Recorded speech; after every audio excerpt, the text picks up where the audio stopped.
Hey guys, Darren Carr, coach of Wise Pods, and welcome back to another episode of the AFL Fantasy 2025 preseason. On today's episode, guys, I have a massive episode for you.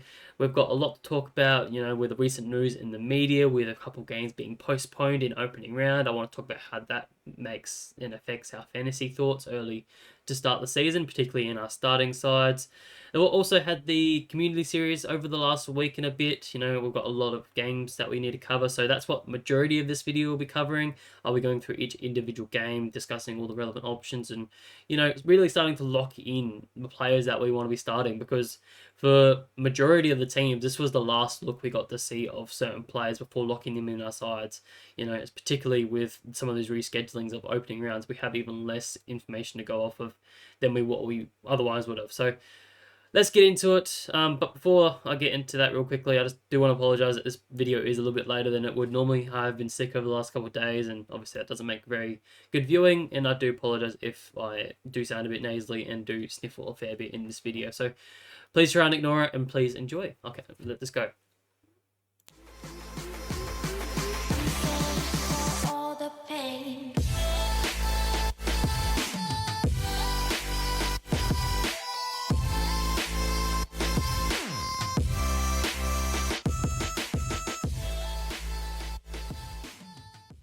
So if you've been living under a rock and you are not aware of a couple games in the opening round that have been rescheduled, then I don't know where you've been. I don't know what you've been doing. It's been massive in the last couple of days, and I've really been the big main talking point for the last, couple of days, if not before the weekend even ended.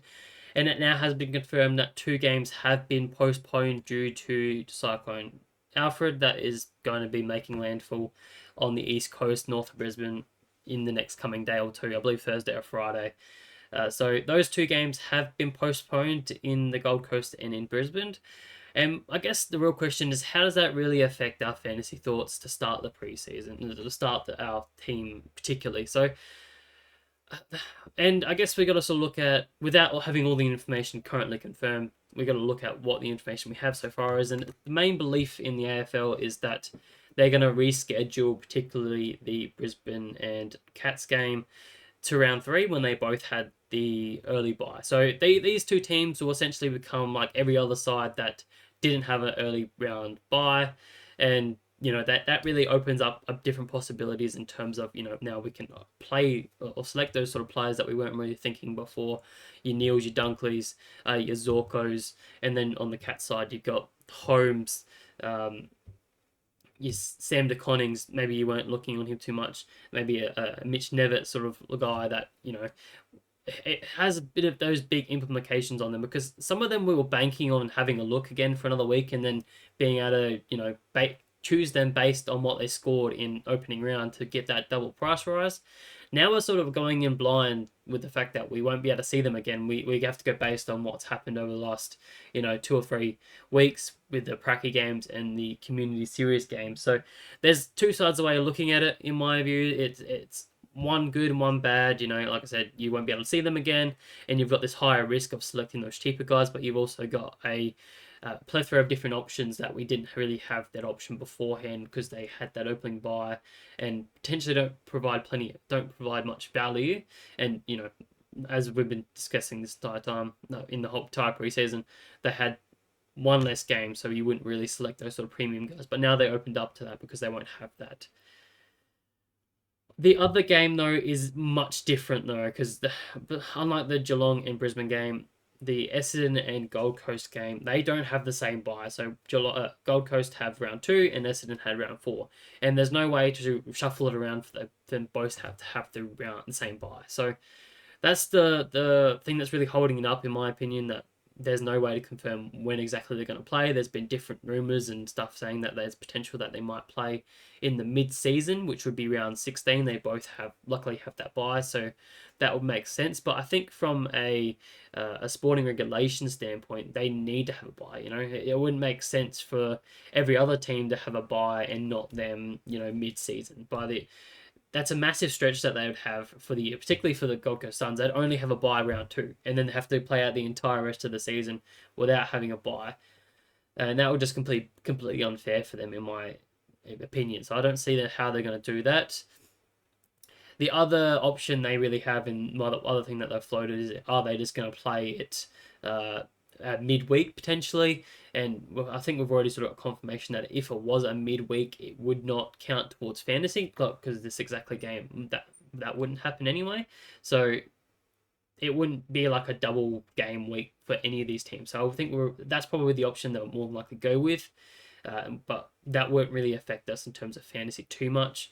They'll still just have that early buy, so it's not going to affect us too much in terms of we just won't be able to see it until a later date. So it probably means there's more risk to still select these players without seeing them in opening round, but they're still going to have that early buy. So it's probably makes it less likely to actually select anyone from these two teams. So it does have these negative effects, but can also be quite good because you can keep a pod if you're keen on certain players from those teams. I guess the other option that they did float was that they would play after round 24, which again, it wouldn't affect our fantasy scores because obviously our season finishes by the end of round 24. So again, it wouldn't affect us too much. So realistically, it's just more negative side things from the Essendon and Suns game because again, we're not going to see it in opening round. They're still going to have that round 2 and round 4 bye, and then they're just going to have a game somehow throughout the remainder of the season. So, which could have a lot of flow-on effects in terms of people's fitness and whatnot. So, big watch on that one, but I won't dive too much deeper into that sort of scenario until we know more because it's just we haven't been confirmed exactly what's happening. But that's just my early thoughts on what's happening there. But it does open up the possibility. We had this whole conversation of how many of these round 3 bye guys can we have? Particularly in the back line, we had a lot of players back there that had them. So now with 2 less teams that are going to be playing in that round 3 bye, then it opens up plenty of possibilities. You're not having to worry about that as much because Cats and Brisbane more than likely won't have that. Obviously not confirmed, but that's the way I'm thinking it's going to go. So then you don't have to worry about that as much and probably can just lock in, a Roberts, a Perryman, and you don't have to worry about the likes of Sam de Koning and Holmes and whoever else you had back there and running those, potentially 3 or 4 previously round 3 bye guys. Now you'd only have 2, which would be more than perfectly fine. So that's just where I sit. I think it's probably a bit of a blessing in terms of fantasy because that was a particularly hard round for us and trying to manage that many players is a little bit tricky, but it is a bit of a downer at the same time because obviously the safety of the people and obviously we want to see footy, right? So the longer that gets put off is obviously not great for us. So that's all I'll do in terms of touching on that. Now we'll move into the actual games. So I'll start with the Geelong and Essendon as we pretty much just discussed pretty much. So I guess starting at the top, it was a pretty tough game to read in my opinion. Both teams had some pretty big names out. Geelong didn't have Bailey Smith, so he's a pretty big component in what we expect is going to be a heavily midfield role. And Essendon didn't have Parrish and didn't have Redmond down back. So pretty big two names that would have made some pretty big effects on how people structured up and what certain players would have done better or not. And it also seemed like Geelong just really didn't care. They weren't really trying as hard as what Essendon where they were sort of playing like it was a grand final. So it really makes it a little bit harder to sort of determine what their potential scoring is going to be. But we'll do our best in terms of trying to figure it out. So we'll start with Geelong. So Myers was the star of this game. He was just absolutely everywhere. His teammates were just looking for him so consistently, and he just worked so hard to get back. Like he was even dropping back into the D50 just to get that sort of +6, and then really use his lethal kicking that we know he have to kick it forward and be that sort of attacking player. So he looked like he's sort of taken his game to a new level. But again, I probably wouldn't start with him just. Due to these certain factors. But again, this with the no Burley bye, then is definitely more of a factor if you wanted to go there as a bit of a pod. No one really had him previously. I don't actually know what his numbers is currently, if I look it up real quick. He is, what's it show me? 3% currently. So it has gone up a little bit. So he definitely is a pod for you if you're really liking him. Definitely could be a pretty sneaky one there for you. Holmes is the next one I'll touch on quickly before. The guys that are highlighted are the guys that I have on my watch list that I had them pretty much all preseason. I haven't updated them consistently, so there may be a few guys on here that aren't super fantasy relevant anymore, but I'll touch on that as we go. So Holmes had a pretty good game. It was a slightly harder to read, as it seemed like he was being played out of position in the second half, particularly with only a couple CBAs, and only scored 2 points in the final time, even though he had a significant amount of game time. Played the 74% time game overall. And I think it was just largely due to Essendon possessing the ball, which I will get into a little bit in the Essendon portion of this video. Whether it was chipping around, they really didn't allow Geelong to get their hands on the ball at all in that last term. So not really too much concern here, still that 78 points off pretty much 3/4. I think he's still bound to be that sort of number one midfielder next to sort of Bailey Smith for them, and I think he has a bit of upside on him to be a potential 100 averaging player this season. So he has that bit of extra to go to that next level and be a top 6 sort of defender for us. So still a believer that he can do that, and it's still heavily consideration in my side. And again, with no early buy now,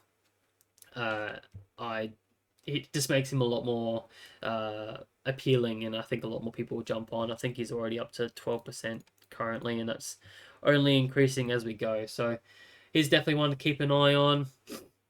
Mitch Nevitt was another one that absolutely is playing into people's consideration, considering how cheap he is and what role he's playing. He played as the third midfielder all day, really besides the second quarter where he didn't tend to CDA, but his scoring ability was solid. I would like to say he's one of the guys that I really wanted to see in opening round, because it really determined on what he scored is if I was selecting him or not, because it was just going to be, okay, he scored a 70, he's got that cash generation banked in going from round 0 to round 1, he's going to get the double price range, I could get that sort of double price jump and then potentially trade him out at round 3 sort of thing. But now that we're not going to have that, it makes it a bit more of a tricky spot, because again, no Bailey Smith. Is he going to be playing that midfield role? It's super hard to determine that. I'm leaning on the side of caution at the moment and probably saying it's unlikely, but there's definitely still a possibility that he is there or there amongst it come round 1. So it is sort of a breakout pick. Chris Scott still scares the shit out of me, with him being able to destroy people wherever they want. Dangerfield's still playing there or thereabouts. He played majority forward in this game. He still has potential to go back into the midfield at any point in time if and need be. So I just think there are a couple other options that are a bit safer around that sort of price range, which we will discuss today as well. Sam De Koning was probably one that caught a lot of people's eye. He looked pretty terrible in terms of his fantasy points, only scoring the 54, even though it was 81% time, and looked like he had the role that we were looking for. He ended up having a 50-50 split between him, Blitzarves, and Neil, so having 41 hitouts each, respectively. Obviously had the terrible score, 54, but he only scored the 66 last year against Essendon in what was a very similar role. So I'm not thinking it's sound the alarms, absolutely don't pick him. He's still currently on my side. I think this is just one of those scenarios where you just don't really look at the score too much. You look at what his role is going to be. He's clearly the number one ruckman for them. Yes, it's probably not going to be the 75% ruck contest like we would expect and what we want from our solo rucks, but priced at 55, he's shown the capacity to go 80, 90 in that role in a small sample size last year. He's still 30 points of upside, you'd think, quite easily in this role. So, and I expect him only get better as he learns his craft and learns to have that aerobic capacity around the ball. So, still quite bullish on what he can do. I'm not absolutely throwing him out with the bathwater, however you want to say it. I still heavily believe that he will be there for me come around 1. But again, would have been nice to see it in opening round. But now we won't get to see that, so you've got to lock him in a bit earlier. The only other one I wanted to really talk about was Humphreys. He looked pretty quiet. He was very quiet. So I think that's just crossing him off the list now. There was potential that he was going to be, a pretty accumulator off halfback. but he just didn't show any capacity of that, and teammates really didn't look for him at all in this game. In what was a bit of a lower scoring affair for Geelong, I must say, only 1,400 points, but that was mainly due to Essendon possessing the ball. So that's it for Geelong. I'll move over to Essendon, and it was sort of a weird mixture of their midfield mix, to be honest, for Essendon. Merritt was playing all over the ground, and he has openly come out and said that that's going to be his role from now on. He's not going to be a mainstay midfielder every single day, every single week. That he's going to float around, whether that's wing, that's half forward, whether it's defense, wherever they see him best fit, because he is such a good player. He can play all over the ground, and he does have a lethal kicking ability and does just hit it on the chest. So they want him to have the ball when and wherever they need him at most. So this let the likes of Hobbs and Sardis sort of be those main two midfielders for Essendon in this game. But I'm not sure how that structures up when it comes to the proper season. It seems like such a drastic change to go from having quite a tight midfield mix of your Merritts, your Parrish, and your Caldwells, sort of to then throw in two other guys. That seems like just a recipe for disaster, in my opinion. So, but if I had to, have interest in one of them, I definitely have more interest in Hobbs than I do Sardis, just with the price difference. I think there's 140 odd K difference between them. Sardis at 600K, and Hobbs down at like the 400K zone. So I definitely have more interest in him, and he had different avenues of scoring. Like looking at his scoring ability, he had 3 marks and 8 tackles, whereas Sardis only had the 2 marks and 1 tackle, and he's just more of an accumulator. So I think there's much more ability in a Hobbs, and the forward status definitely helps as well. So there's that one. Parrish is also set to return soon. He's touch and go for round 1, so that would be interesting to see how that structures up in terms of how who sits in that structure. I think, in my personal opinion, and this is just from a footy standpoint, like the guys like a Parrish and a Sardis are too similar. They're too much of an accumulator. They don't do enough of the other stuff to make it worthwhile.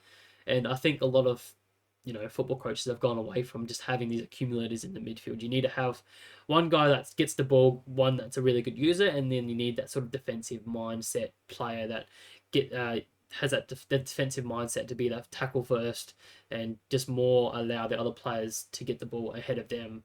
So that's where I sort of stand. I don't think Sardis and Parrish will be in the same team. I think Hobbs has a much more likelihood of being that sort of defensive mid in there, using his tackle ability, but that's also been the likes of Caldwell has done that in the past as well. So be an interesting mix to see how that goes, but again, we probably won't get to see that opening round anymore, so it is a pretty huge risk to start with either of them. Neither of them on my side currently.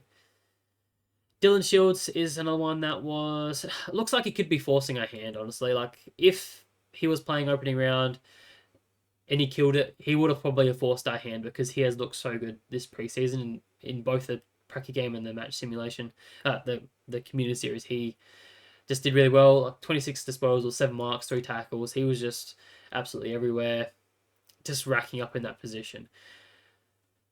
Fingers crossed. I guess I'm glad this sort of happened now that I don't have to lock him in, because I really didn't want to have him in our side, because I just see it back flopping very quickly. It didn't seem like it would take much for him to have one bad game and then he'd be out of that side very quickly, because he is fringe at best. We've seen him not really been in the side much over the last 12 months. So there's a lot of risk in it. And also the fact that Redmond wasn't playing in this game was also a pretty big flag for me.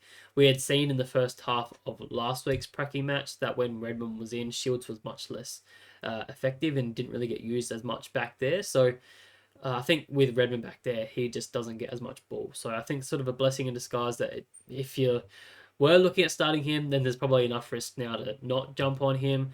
And you let the others that jump on him potentially fail, because there is a lot of risk to it. So I just think there's a lot of other guys around that sort of 700, 800K price range that have a lot more upside and have probably more security behind it with better scoring potential. So that's those sort of reasons I currently don't have him.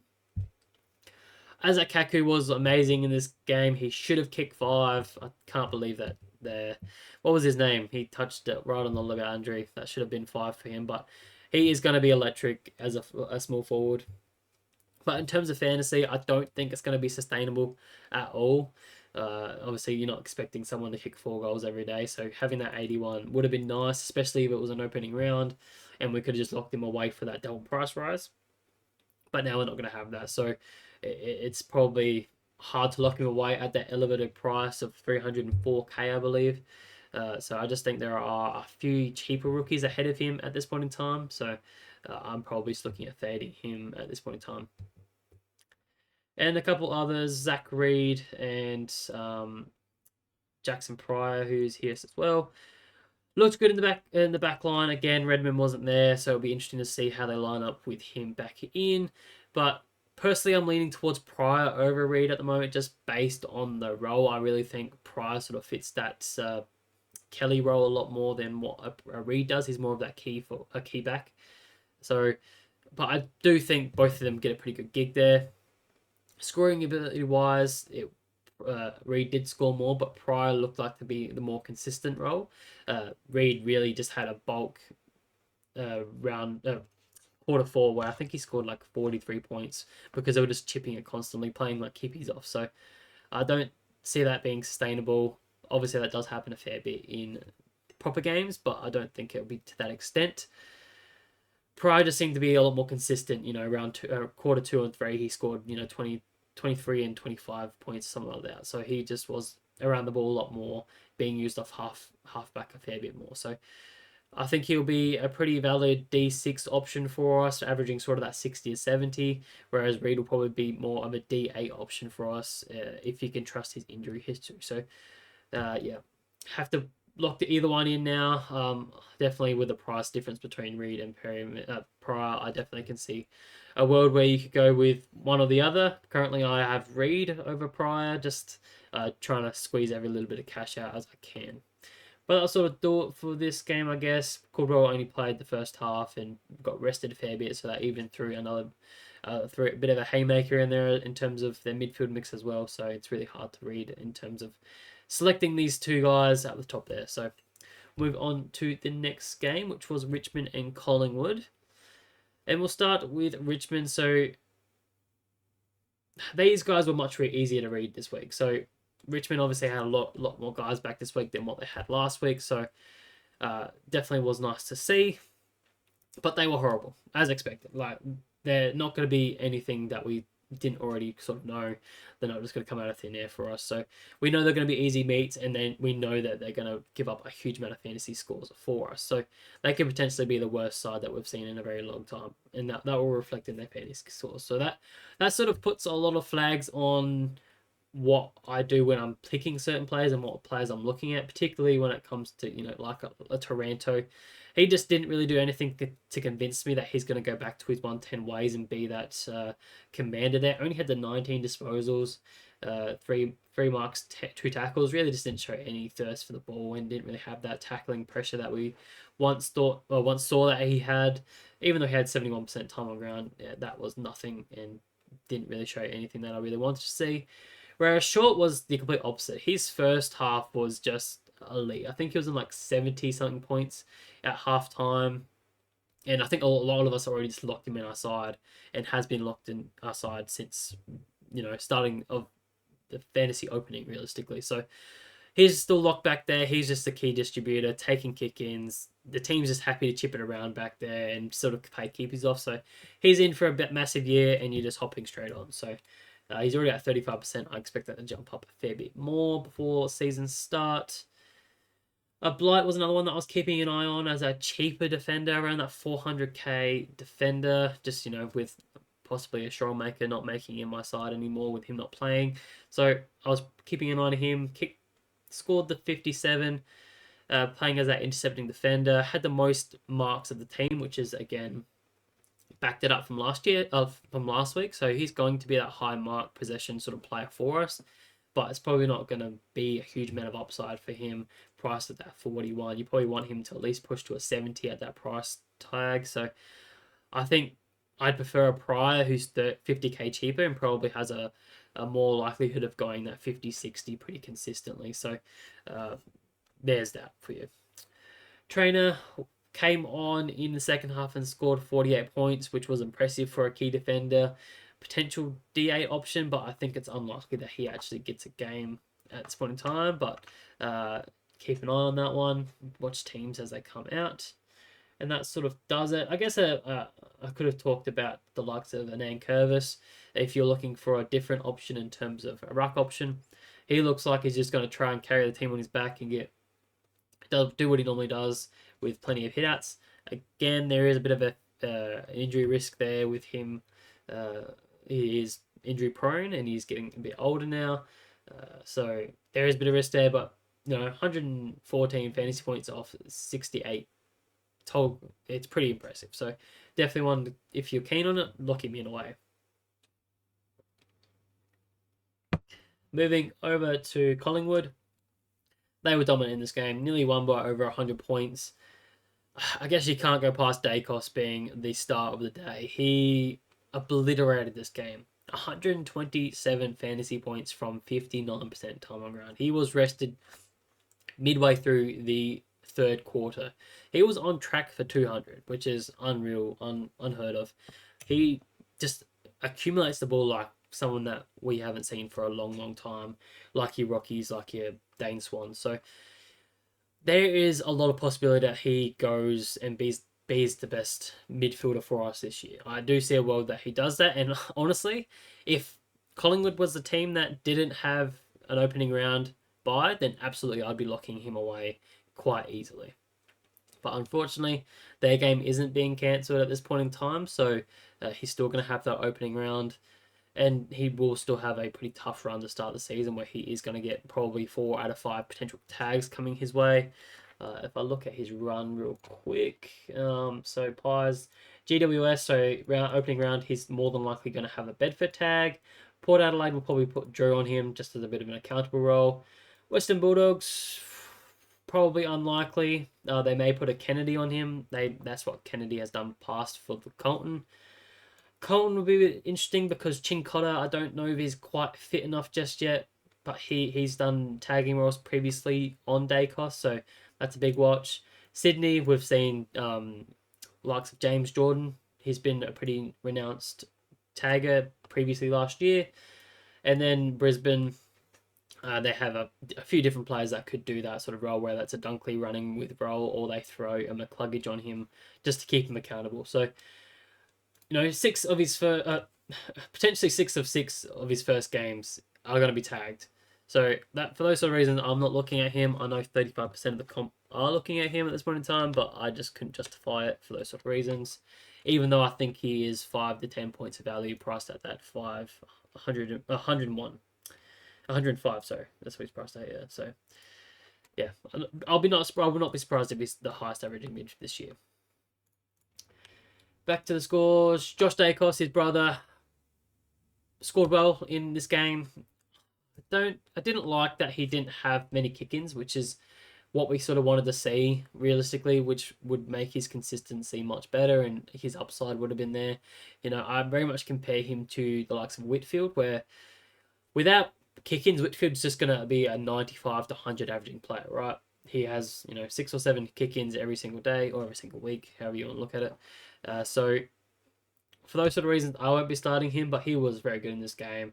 27 disposals, 7 marks, 5 tackles, even kicked the goal up forward. Huge amount of game time.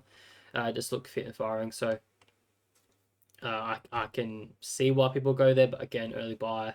I just don't know with that 95 price tag, he has much upside to go from there. He might be able to push, 100, 105 at most, which would put him in top 6 calculations, but it would be a bit of a stretch, anything more than that for sure. And finally, Perryman, I guess, is the last one that we need to talk about. He played as the defensive midfielder for majority of the day, and that's the role that we're going to expect. He had the most CBAs, I believe, in this game for them. There's 2 ways of really looking at this, in my opinion. His role and his stat line. So he is a defense first midfielder, where he's prioritizing stopping another player getting the ball before getting the ball himself. So he tackles the player rather than get the ball himself, and he wants to allow Dacos to have the ball because that's where they want the ball in his hands, to be that main distributor into the forward line and be that lethal kick. So that's one negative way of looking at it, but you also think that his with Dacos getting a bit of attention, as we all know he will, that opens up the possibility that Perryman has to seek the ball himself. He's going to get a lot of tackles in there.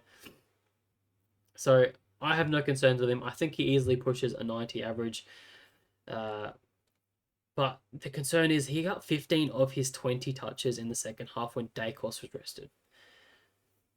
So it does sort of throw me off a little bit that he's not 100%, like 15 touches out of 20 is a very high number to think about. He only had 5 touches to half time, and I think he had like 7 tackles or something like that. So his role drastically changed based on who was in the midfield there, where he was a defender first, and then he switched in to be, okay, now there's no one else there that can get the ball. I've got to get the ball and move it forward as well. So opening round is going to be a massive factor. If he doesn't score an opening round, then there is definitely a possibility that I will not start him, but he is currently in my side, and I'm still pretty bullish on him. So luckily, we will get to see it a bit more. So big watch there in opening round. Besides that, Sidebottom was a bit of a surprise factor in this game. He had very high CBA role, which is very surprising, instead of Crisp. So maybe they've made that sort of role to put Crisp on the wing and let Sidebottom go on the inside, or that's going to be a rotation here and there based on, matchup, but I don't think that really affects us fantasy wise. So that probably about does it for the likes of Pies, I guess. Oh, sorry, the only other one was Reef McInnes. If you're looking at him as a cheap forward option, he's priced at like 350k, so just above rookie price. Only scored the 51, and I just feel like he is just keeping Maynard's seat warm at this point in time. I think they have too many elite guys back there that his position's fringe at best, so I personally couldn't pay up that price if he could be dropped at any point. So there's my thoughts there. On to the Hawks and Western Bulldogs game. Hawks pretty much entered with a full healthy list, so we got a pretty good read on what their role was going to be, and that opened up a fair bit of conversation around the likes of James Sicily. He was definitely someone that caught a lot of people's attention. He was someone that we thought coming into the preseason, 2-3 months ago, that he's obviously very underpriced. They've secured up the back line with getting Barras and Battle back there. And he just looks like he's going to be that quarterback again, where we've seen him average 105 only a couple of years ago back in 2023. So he definitely popped up in a lot more people's teams. I think he's probably even in 10% of teams at the moment. Let me have a look. He is in, 10.68% of teams at the moment. So he is definitely becoming a lot more popular. And the teammates are always looking to give it back to him. So because he has such a lethal kick. So they want him to be that main distributor off halfback. So he gets plenty of +6s. His score probably should have been a much bigger in this game. This was one of the first matches, and they were very hot on these. It needed to be like 20 meters to actually count as a mark, and they always called play on. So I think there was 2 or 3 +6s that he missed in this game. So take the score with a bit of grain of salt. I definitely think it should have been more. But we do know the Western Bulldogs do give up a fair few points in the back line. So, again, you can look at it 2 different ways.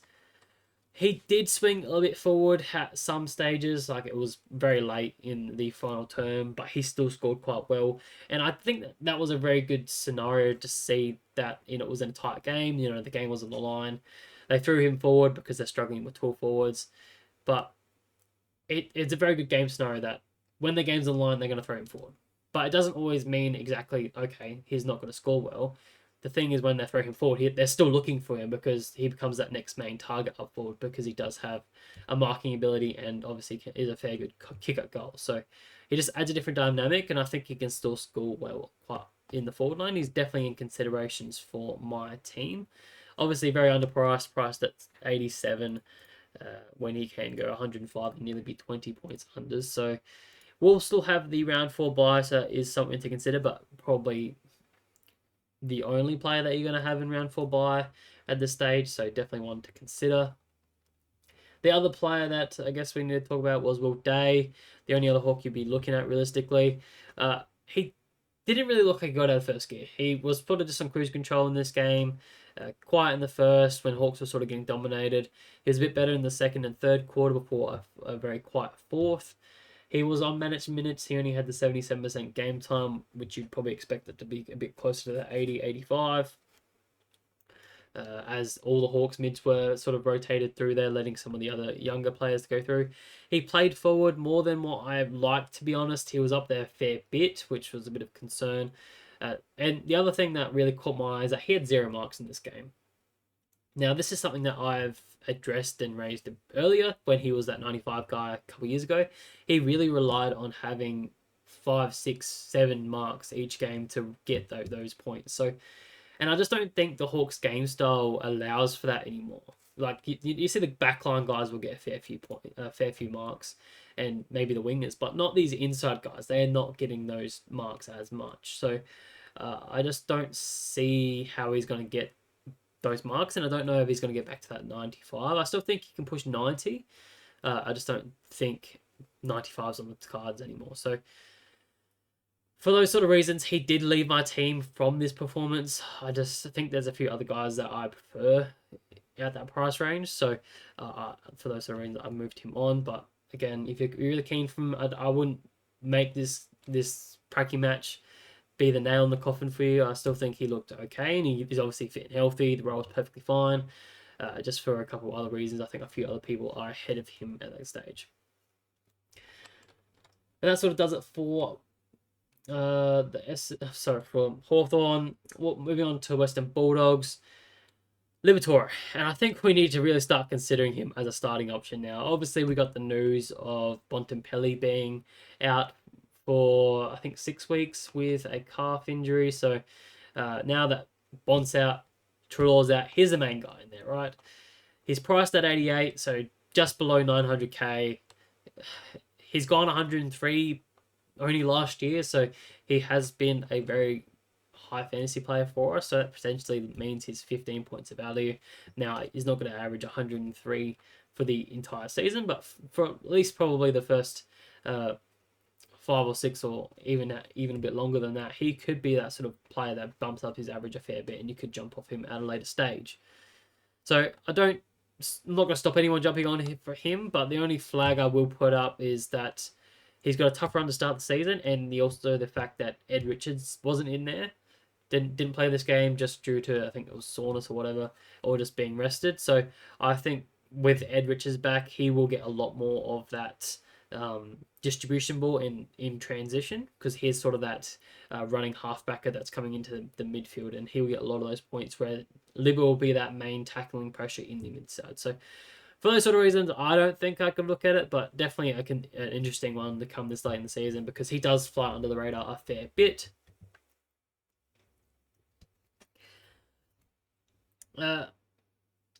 Everything's just falling perfectly for Sanders, in my opinion. You know, he's having a breakout year now with Bontempelli and Treloar out for an extended period of time. He has the perfect opportunity to kill at the start of the season. He is now going to be the number 3 guy alongside Libba and Richards, and he should push an 80 roll. I just don't see a world where he's not going to push 80s.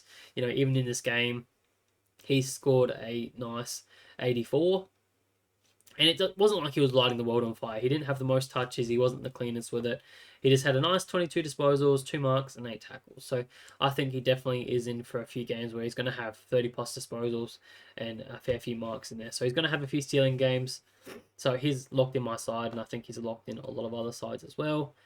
So for those sort of reasons, I don't see a reason why you wouldn't start with him. It's just everything is falling his way that's perfect at the moment. So locking him in our side.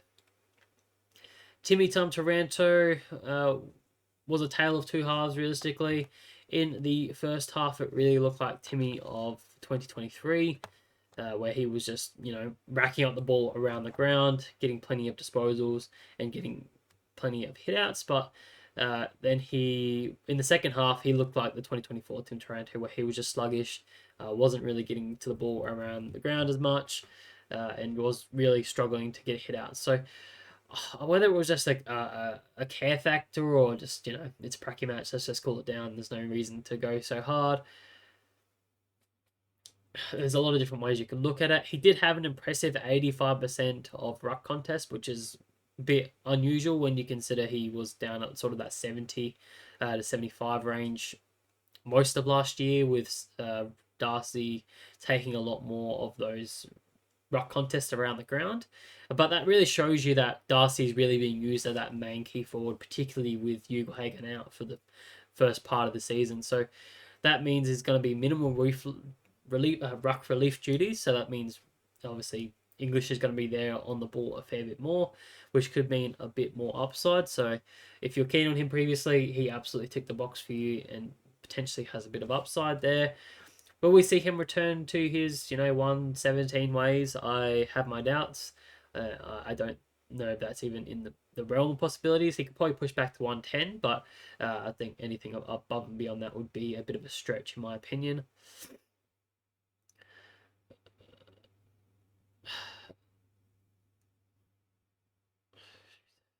The other thing you got to consider is, you got Cherry. Cherry is the main other ruck that a lot of people have. He's 55% owned. Is it? I'm not sure if it's worth starting the likes of Ingis instead of locking away one of these main rucks like a Cherry or a Marshall or a Gawn, who are most likely going to be top two ruckmen to finish the year. So English very much seems like it could be a play, but then I feel like you have to trade him at some point because I don't see him being a top two ruck. So for those sort of reasons, I think you just pay up for the top guys and you join the pack a little bit. Not that should be a factor. A couple more guys that we need to talk about here from Western Bulldogs. Joel Frazier was the main distributor in this game for the Doggies with no Dale and JJ. He looks like he's just primed to have a breakout year in his second year. He was just demanding the ball at will from his team, and they were willing to give it to him. So I see a very possible world where he improves his average from a 61 price tag to most likely an 80. And if Dale doesn't show up in round one due to whatever knock or injury he's managing, then he could have an absolute flyer to start the season. So for those sort of reasons, he's heavily in contention for my starting side. I just don't see a world where he doesn't improve when he's 62. He's going to be that second guy back there. No JJ for the first part of the season. I think he's out for a little while. Let me just look at the injuries here. So JJ, it is hamstring. So he'll be back early mid-season. So unknown there. Also, Liam Jones has a hamstring. So whether that's going to play into effect in terms of ball back there, he did accumulate the ball a fair bit as well. So there's a lot of points back there for the likes of Frazier. So for those sort of reasons, I think he's gaining a lot more popularity. He's at 11% currently. So I think a lot more people are catching on about him. He's just going to be that second year breakout for us. But he will lose his kick-ins. Obviously, he took a fair few kick-ins in this game. Dale usually takes a lot of those alongside Bramble. So he will lose those, in my opinion. He may have a couple here and there, but he's not going to be the main guy that does those. And the final one we need to talk about was Sam Davidson. 29 disposals, 5 marks, and 2 tackles. He was everywhere, particularly in the first half in this game. 23 touches in the first half, particularly. Was much quieter in the second with only 6 touches, but that's just how wingers sort of go. Sometimes it just works out that it's just always on your wing. But he showed a very cool head, and I just think he worked his way to be best 22 for the Western Bulldogs, and he's primed to debut in round 1. So he's sort of a lock for us as a 230k forward option. The question, I guess, is: do you play him on field or do you have him off field? I don't subscribe to the whole he's safe as a field option. At the end of the day, he is a winger, so they are very volatile. Just like any other rookie that we are looking at, there's no difference between him and the likes of a Lindsay or even a Finn O'Sullivan, who is also playing on the wing. So they could all be very volatile. So for those sort of reasons, I don't subscribe to saying he's just a lock on the forward line. He's not going to score 102 every single week. But I do think his best 22 and his job security is pretty good. So I'm just locking him away on my bench at this point in time.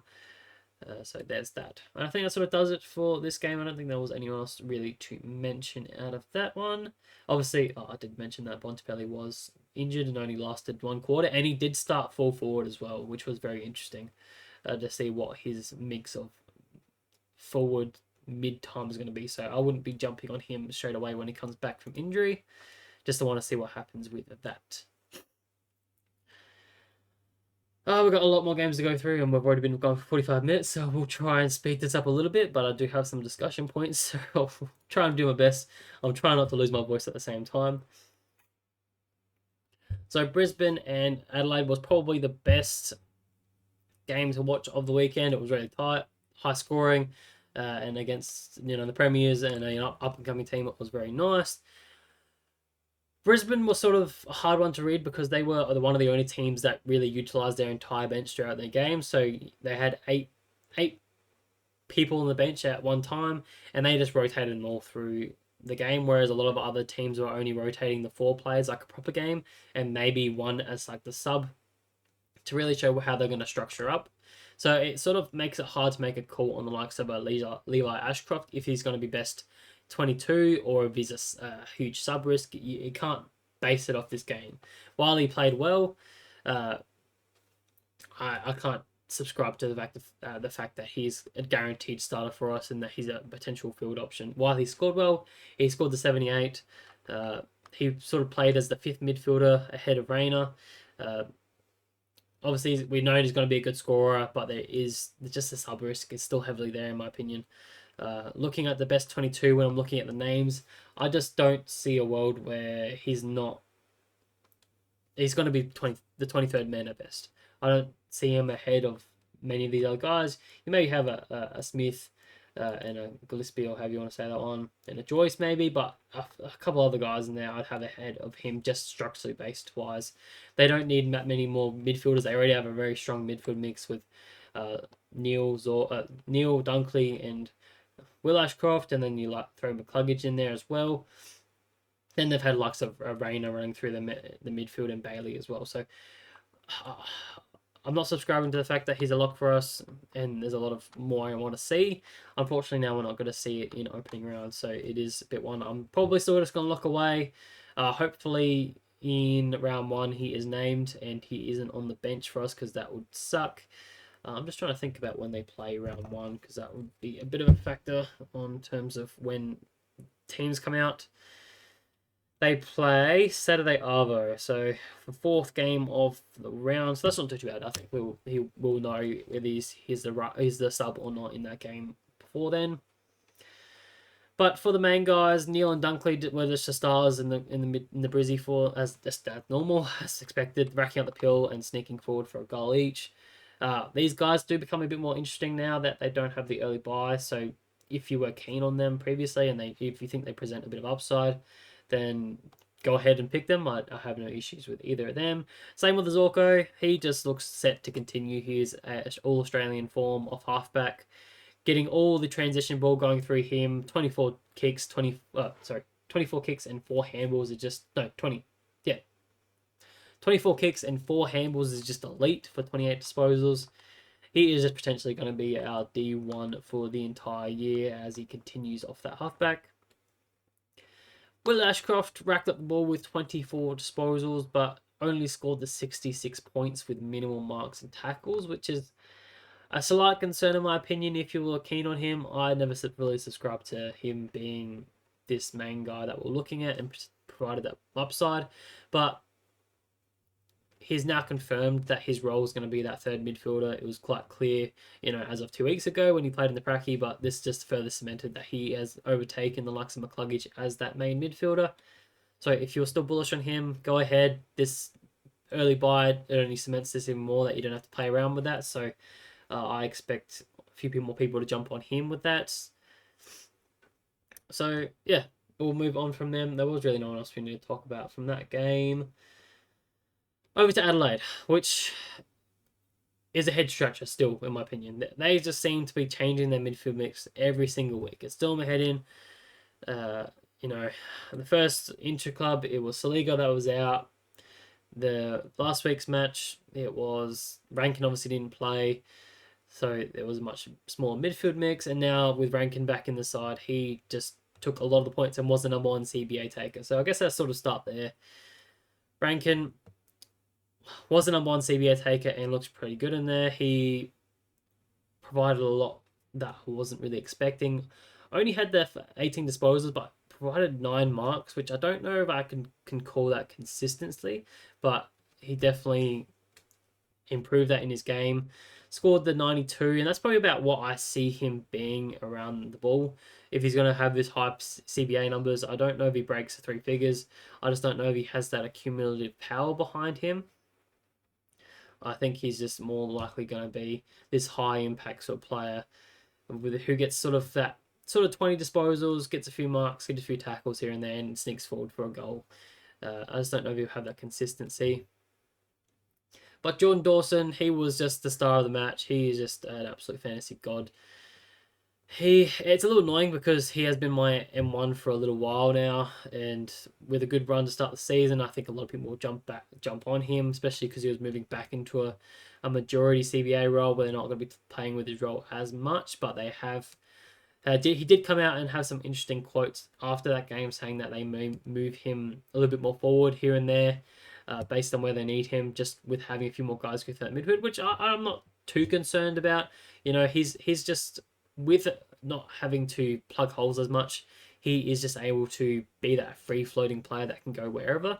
And with his marking ability and tackling pressure, he just knows how to rack up the peel. So I like what he brings. And I think with Rankin being that more impactful player, particularly on ball, I think it will reduce how much attention he gets this year. So I don't see as many tags coming his way. So for those sort of reasons, I like what Dawson brings, and for those reasons, I've picked him in my side currently.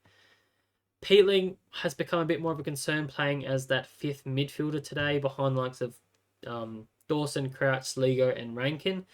So that really limits his time around the ball. I think he had like 11 CBAs in this game, which is still a pretty good amount.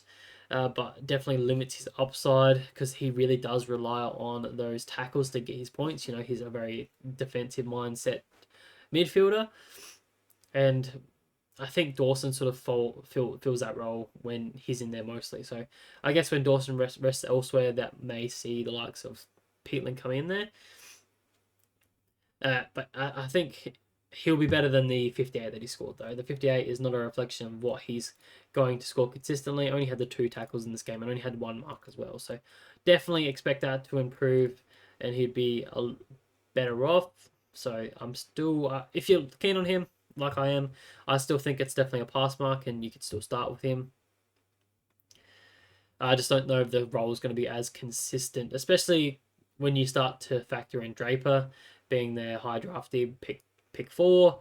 He sort of played the sub role today, and I guess that's probably the biggest flag for starting Draper. He's not my side currently because they've openly said that he is going to play limited minutes. They're going to ease him into the AFL and probably be the sub for them, and he's going to come on as a high impact midfielder.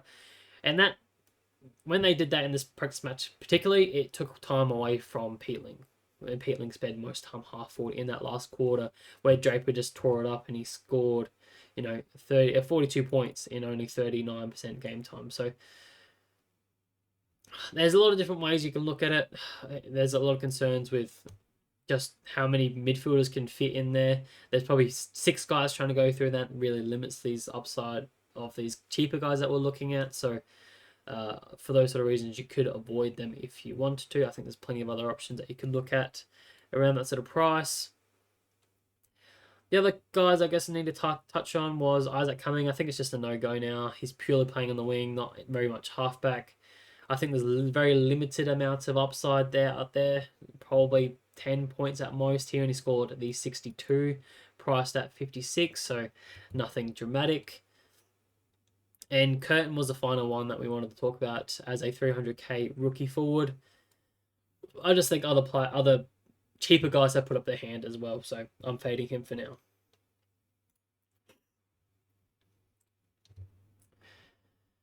GWS, if it wants to load, and Carlton. This game was super weird as it seemed to be quite free-flowing, but no one cracked the ton, so that was very unusual. It just seemed like they didn't keep the time very well. So I'm taking all these scores with a bit of grain of salt, if you want to put it in that way. I just don't see a game like this very often. So, but we'll get into the players anyway. GWS did his usual thing off halfback, I just don't touch him with that early round, so I just don't see why you do that. Callahan was probably the only mid-pricer you would go with if you believe that he can be a premium for us, he did well with 96. But he was very up and down. He had 9 points in the first quarter. He had a massive 54-point quarter in the second quarter. Then he was back down to 12 and 21 points third and fourth. So very up and down, very inconsistent. Price at 77. With an early buy, I just think there are better options. Again, I know I keep saying that, but you got the likes of Chera and Oliver around that sort of price range that you'd absolutely lock in before the likes of Callahan, that have proven scoring ability and having a lot more consistent roles. So for those sort of reasons, I'm fading him. My boy Cornelio didn't play any midfield at all, so I guess you got to cross him off, which I think is absolutely ridiculous. You got a massive ball winner and you're playing him on the wing. What are you doing? James Leake was a big surprise to be playing in the midfield after not playing much in the practice game last week. So he scored a nice 66 in 73% game time, 18 disposals, 3 marks, 4 tackles. He looked really good and probably a lock on our defensive lines. Potentially could be fieldable, but we'll wait and see on how he goes in opening round as that game is still going ahead. So his score could definitely be a factor on how, if we select him or not, and what his role is going to be, if he's going to be in the midfield mix, particularly with Green out for 4 weeks. He definitely has an opportunity to be in there to start the season. So keep an eye on him. Other rookies that are relevant is Connor Stone, probably locked into our forward lines as a defender in their D50. Like I've been talking about, they're crying out for a small defender. So he sort of slots in there, and I think he'll be a consistent sort of 40 to 60 averaging player for us. Scored the 51 today, just off a nice 15 disposals, 3 marks, 1 tackle. Some of those days he'll get a lot more marks in there just as they switch and change it, as we all know GWS do. So lock him in there. Cody Angrove, unfortunately, didn't play until the second half, so I think he's a huge sub-risk, so I'm not looking at him anymore. I think they just have too many wingers out there, especially with Cornelia back. That's particularly why he didn't play, so I don't think he's much of an option anymore. Moving over to Carlton, we got to start with Sam de Koning. He's back in a lot of fantasy teams with the news that Pitnet is out for 4 to 6 weeks to start the season. So he looked good in this game. Like, he only scored the 79 points, but if you look at that, he scored that off of 58% TOG. So, if he had a full game, that would be well over 100.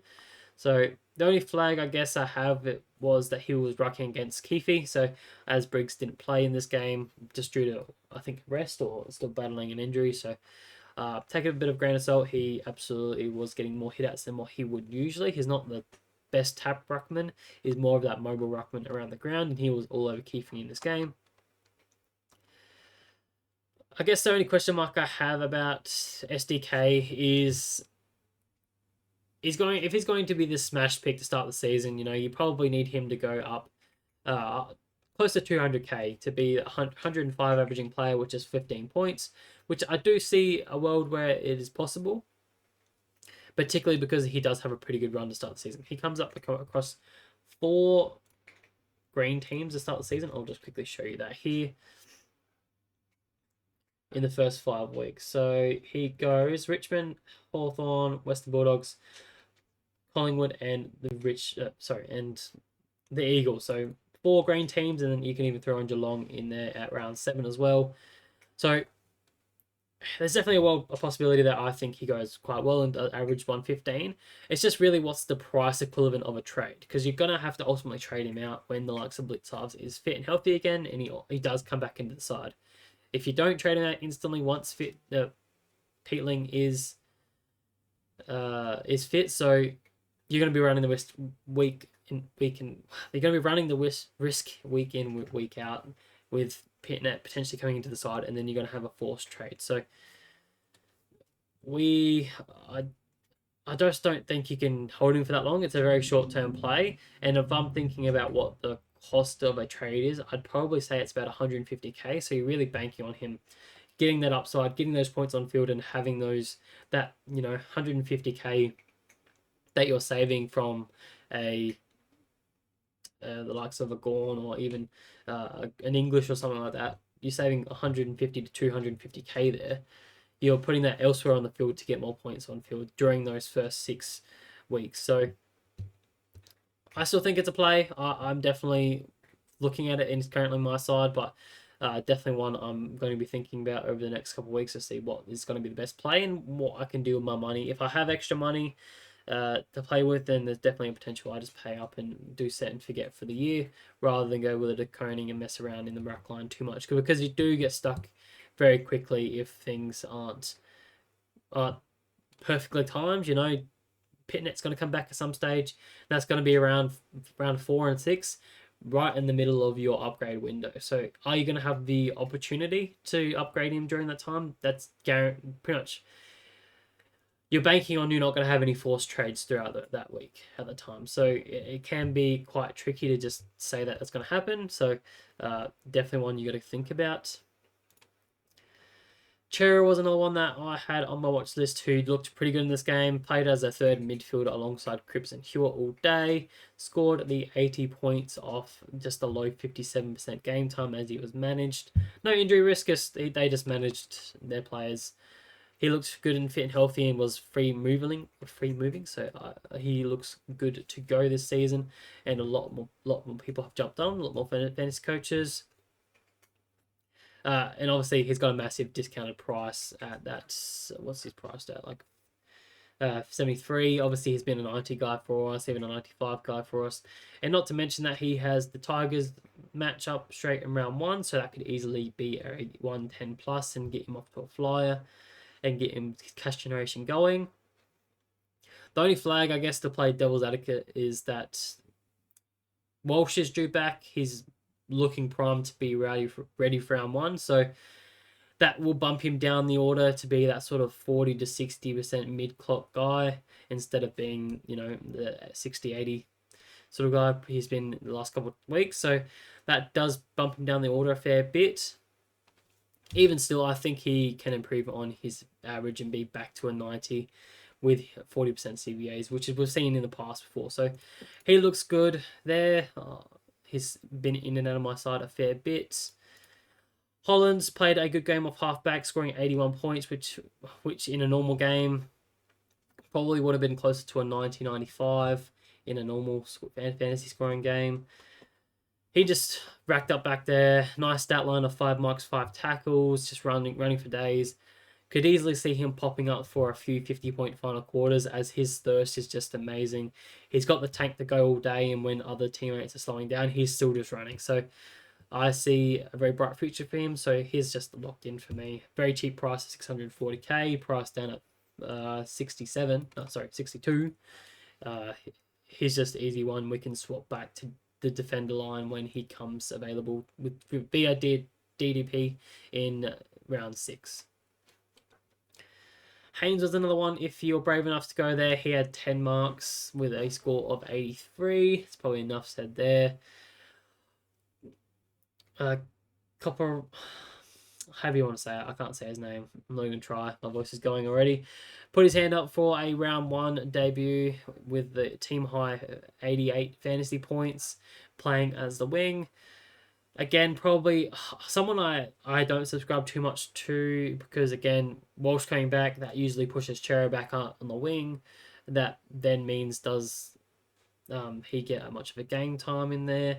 But he did have an awesome game, so he's definitely putting his hand up for a debut. So definitely want to keep an eye on as they do play the first game in opening round. We'll know what's happening there. So big watch on him. He played well. He's not currently on my side, though. And I guess the final one that I had noted on here was Doherty. I just don't think we're looking at him anymore. I think we're putting a line through him. He came onto the field midway through the second quarter, so they rested him for the first quarter, which was very unusual. Playing purely on the wing for Q2 and 3, but then went through the midfield in Q4 when the likes of Chera and Cripps were rested. I just don't see the scoring potential upside on the wing purely. Priced at that 76. I think it's just a fade, so there's that. we'll move over to the next game.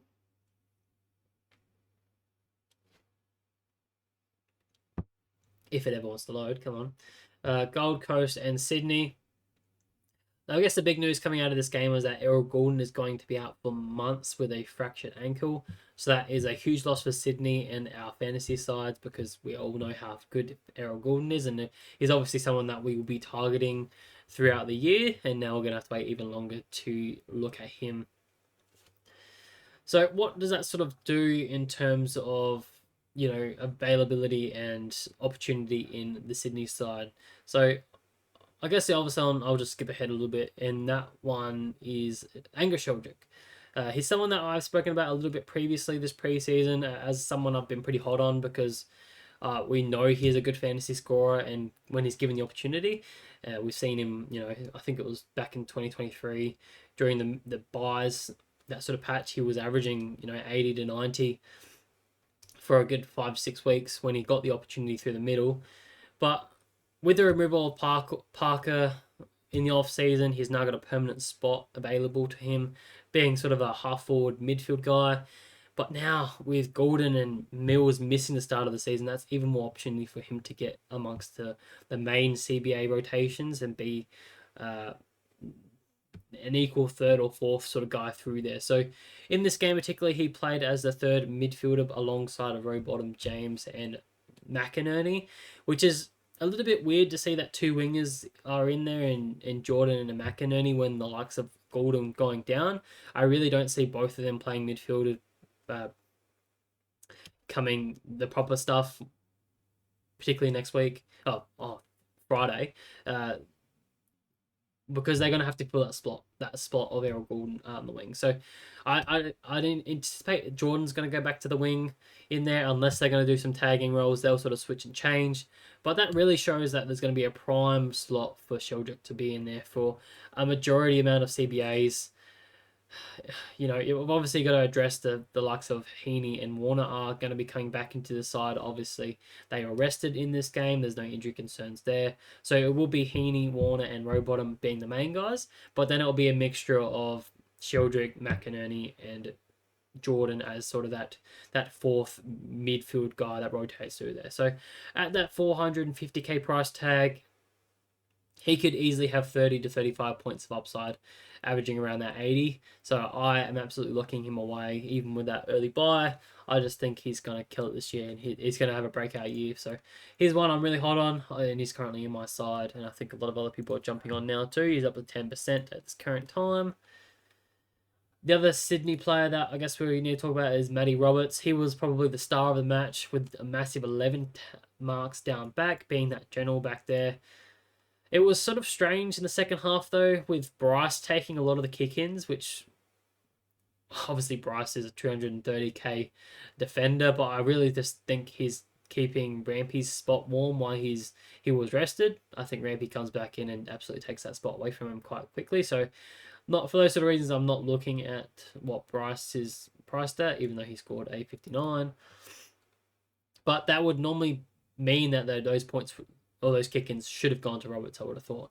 But we know that the kick-ins are going to be shared between Roberts, Florent, and Blakey, which we saw last year. So I don't think that department's going to change much.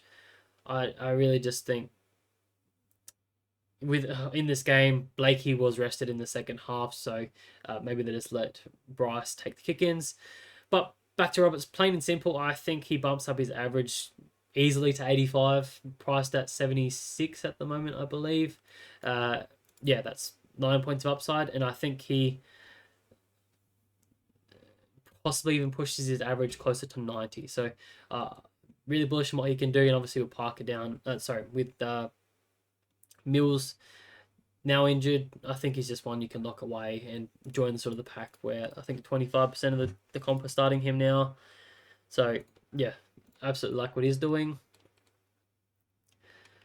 Moving over to Gold Coast Suns, only a couple that we need to talk about here, and that is, again, these guys, we don't know exactly when their next game is going to be, so take everything with a grain of salt here. But Noah Anderson, 35 touches, 5 marks, 2 tackles, even kicked a goal. Was a top scorer of this game with 119. He's the main man in the midfield for the Suns with his first proper hit out as a captain for them.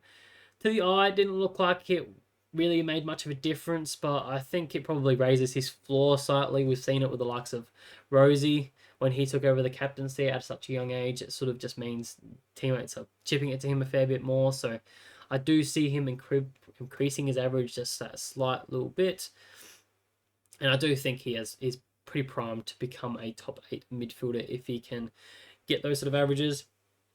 The thing I guess we want to really see is that we want to see him scoring away from home much more than what he did last year. He was averaging, 118 away from home. At home last year, and like an 80 something away. So that's a massive gap, and if corrected, he could easily be a top 8 midfielder, and he could easily average, 110. So would like to see that. Unfortunately, I don't think we're not gonna see that though, because he plays. I think we're not gonna see it until round 1, which is obviously not gonna. Opening rounds are happening now, but that's the first look we're gonna have at it, and that's at the Optus Stadium. So maybe someone that you can look into trade into after their round 2 buy, if that is how it goes. I still see a potential of him being that Tom Green of last year.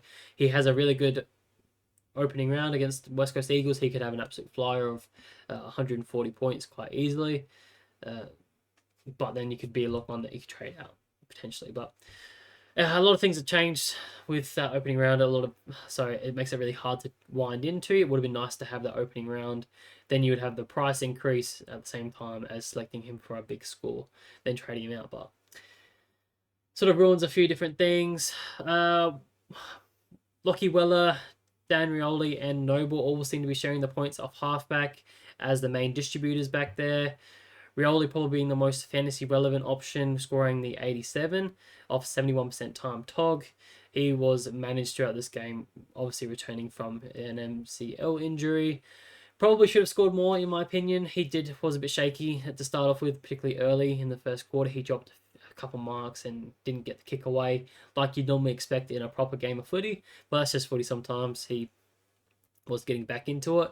I do generally think there's a bit of meat on this bone. Priced at 84, I still think he could push 95 in a very, very fantasy relevant role, which we've seen previously. So keep an eye on that one. Could be one that we target after his round 2 bye.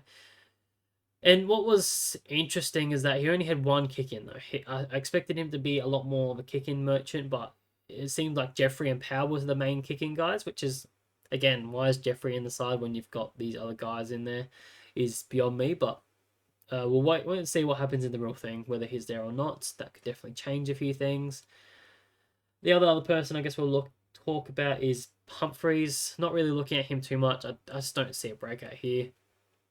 Playing as a 4th mid behind the likes of Graham. Obviously, we still took the return and Flanders as well. So I just couldn't go there. Not at his elevated price tag. Even though he is a mid priced at 45, I don't know if it's going to be consistent, and the other guys aren't too far away.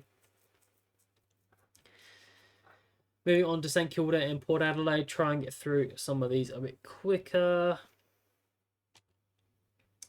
So this game was a whitewash, realistically. Port dominated from the first bounce.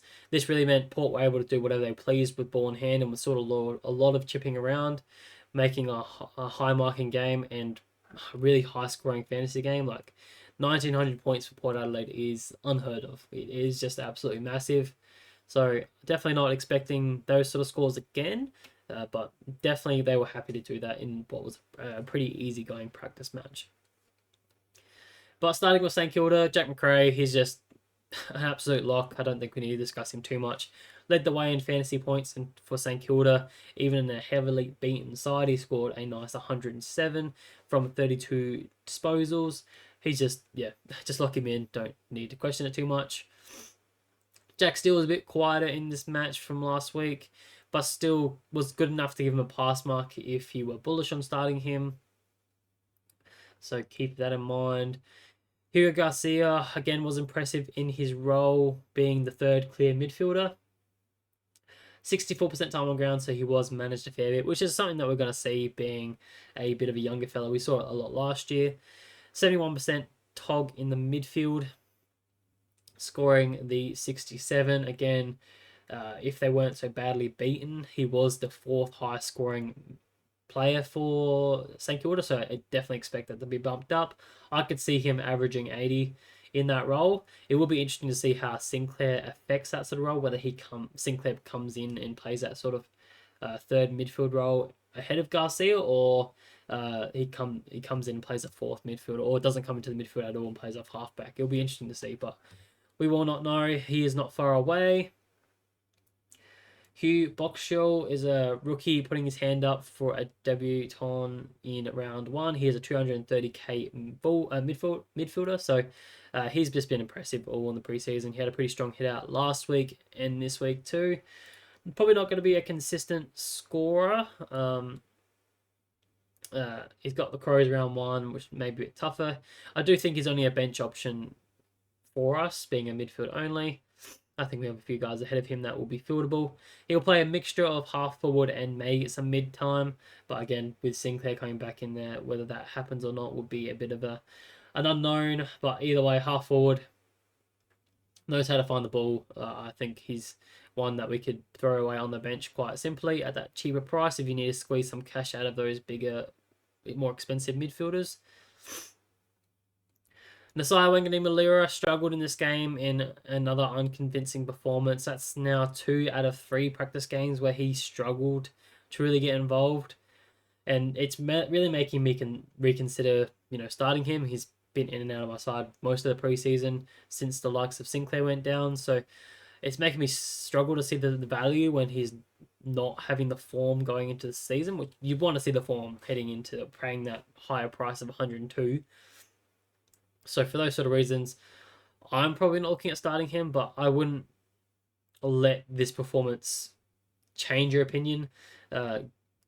Just because what he did today in this game, where he played a variety of roles, isn't what he's going to do in the actual game, in the actual proper season. He tried a few different things here, where he was playing on ball and he played forward. So he'll go back to halfback. He'll be that accumulator back there. And I think he'll be very consistent. Just whether he has upside is a big question mark. And a few other rookies, Max Hall and O'Connell, are a couple basement rookies that we could keep an eye on for a debut in round 1. Both quieter in this match.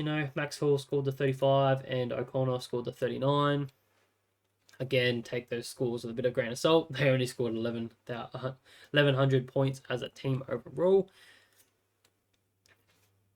But those two would be options bench only as D8, F6 sort of areas.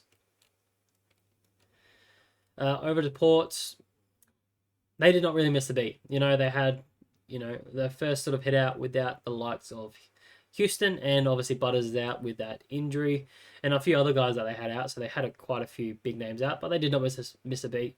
They were thriving. With Butters being out, it looks like they're going to have a much tighter midfield group for the first 6 to 8 weeks, so they're just going to run those 4 main guys in there, being Rosie, Horn-Francis, Wines, and Drew. So they're going to have a bit more of CBA time, which means they could all get off to a bit of a flyer. But again, I don't expect them to be scoring as well as they did in this game. 1,900 points is not sustainable. So take that with what you will. Rosie was the best fantasy scoring player for the entire weekend, scoring 142 points from 39 disposals, 7 marks, and 7 tackles. Even kicked a nice goal and did give away a few free kicks, so it could have easily been a 150. I think he's just locked out. He locked himself away in our sides now with, obviously, Butters. Once we heard that news, him going down, obviously the question mark was, okay, Rosie was already someone we were considering before this injury, because he had inbuilt value of the injuries he had last season. Now with Butters out, it's just a lock and load. He could be easily a 110 guy to start the season, with a strong run to start the season, in the fit and firing. This just shows that he's gonna absolutely kill it. So lock him away. He's just gonna be quite highly owned now, as he was already. Jason Horne-Francis continued his excellent preseason form with a big 113 from 32 disposals, which could have been much bigger. He only played 68% time on the ground, so that would normally be 75, 80% time, so he definitely could have gone a lot bigger. What was interesting to see that he got a lot more marks in this game. He was floating back a fair bit and got 31 touches, so definitely has an accumulative game to him, and it's just becoming extremely hard to ignore this guy. He's coming into the season with so much form in the preseason that everything's screaming to you that he should pick this guy, even though in my head particularly is that he's not that much value. He's priced at 89, going into a midfield where there's already two guys that have that are averaging over 100 points or going to average over 100 points. How can you start this guy? But now with Butters out, he's going to have a good stretch to start the season. Again, with that early fixture, he could absolutely kill it and get away from you quite quickly. And he's probably going to be a lock for top 6 forward, quite simply. So there's a lot I've got to weigh up, and I can see the avenue of me just starting him just because I don't want to miss out, and because I do think he get away from you quite quickly. And everything is just saying he's fit and firing. He's been the star of the All-Stars game. He went well last week, and again, he went a lot well in this practice game. So everything's just pointing in that right direction. So there's a lot of things that tell me I just got to pick him. And I think a lot of the competition agrees with me. He is 52% owned at the moment, so he is absolutely flying. I guess the only real question I have is when you're looking to pay out for these F1 type of blokes. I did speak about it a little bit when a lot of people are comparing the likes of Rankin and Horne-Francis. These two are probably the two popular guys that are getting a lot of attention at the moment. Both have great runs to start the season. Rankin is 100k cheaper, so that does come into a factor. But I just feel that Horne-Francis is probably that safer pick, whereas because he's shown the capacity to be this accumulative player, whereas Rankin, we haven't seen that accumulative ability yet. He's only had one game that has had 30 disposals previously, and whereas Horne-Francis has shown to be a pretty consistent high 20 disposal guy, and even broke 30 disposals in this game particularly, and hits the scoreboard quite regularly. And I think the ceiling sits with Horne-Francis much more than what a Rankin has shown at this point in time. So Horne-Francis definitely has my tick currently, but Rankin could definitely be that value pick that you're looking for if you're looking to save a bit of coin here and there. I do see them probably averaging very similar when it comes to the end of the year, probably being that 95 sort of range. The only other factor I'd probably want to say is that Rankin is known for having hamstring injuries, so he's probably more likely to pick up an injury, whereas Horne-Francis is a bit more sturdy and hasn't really had too many injuries in his career so far. So, but the other thing is, again, I don't want to ramble too much, but Horne-Francis is probably more a natural selection, a natural improvement selection, whereas you're picking Rankin as a role change. He's moving into the midfield a lot more than what he did last year. He was probably that 30%, whereas Horne-Francis was already having, 60% CBAs last year. So going up to 70% isn't really going to have that much of an impact on him compared to what Rankin will. So there's my thoughts on that one. Hopefully that clears a few things up. Another guy I really want to talk about is Miles Bergman. He's really weighing on my head at the moment and what I would think about him, but this is now back-to-back games now where we've seen him racket the ball off halfback, seemingly get a lot of those points off halfback, being a lot of that distributor. He scored 108 points off of 27 touches and 9 marks with a couple tackles in there. Had a good amount of game time, so no concerns there. Really gives me James Sicily sort of vibes from 2023, where he's been made accountable previously with a few of the other guys down there, and he's played that lockdown defender, but now he's having a few other guys back there that frees him up a little bit to be that intercept player and then be able to feed the ball forward with his lethal kicking. So I really like what I look from him. Priced at 75, plenty of value there. I could easily see him going 90, 95 in that role. Port Adelaide do love to chip it around a fair bit when they're on their game, so I definitely don't mind him there. Obviously, we've been trying to look for this player that is going to take those points off Dan Houston, so there are plenty of points back there for these sort of players. But again, there's risk, right? There's always risk to every single player, and the risk with him is that because he's played down that lockdown defender previously, with their current injury lists, with Radaglia and Zerk Thatcher out at the moment, he could be made a more accountable defender. So he's having to play a bit more of a lockdown in periods. So he may not be able to get those accumulative picks. So I'm just fingers crossed that Radaglia is coming back very shortly in round 1. They're pretty skeptical that he will be ready to go, whereas Zerk Thatcher will probably be a couple rounds after that. So I'm interested. I'm very interested. He's spent a bit of time in and out our side. I'm just trying to weigh up whether the risk is worth it enough to be, okay, let's lock this guy in or not, with a few other guys that I'm looking at as well. And that defensive line. I think we're all passing on the likes of Kane Farrell now. I just don't think we've seen the accumulative side of him in the last 2 games. He just doesn't seem to have too much upside from his 78 price tag. And I think with Bergman looking like taking a lot of his points, I think we can't go there anymore. So crossing him off my list particularly. Jeremy Finlayson is a fantasy bolter being thrown into the back line. He scored a massive 113 in this game as a tall defender. Obviously, we've spoken about some of the injuries they had back at there, so they had to throw someone back there. Massive 29 disposals, 13 marks, which again probably isn't sustainable, but he does love a bit of a mark back there to be that distributor. Priced at 583k as a forward, could be worth a look, but realistically I think it won't last long enough. Obviously I said that Radaglia and Zerk Thatcher aren't too far away, and they're going to be picked ahead of him quite simply.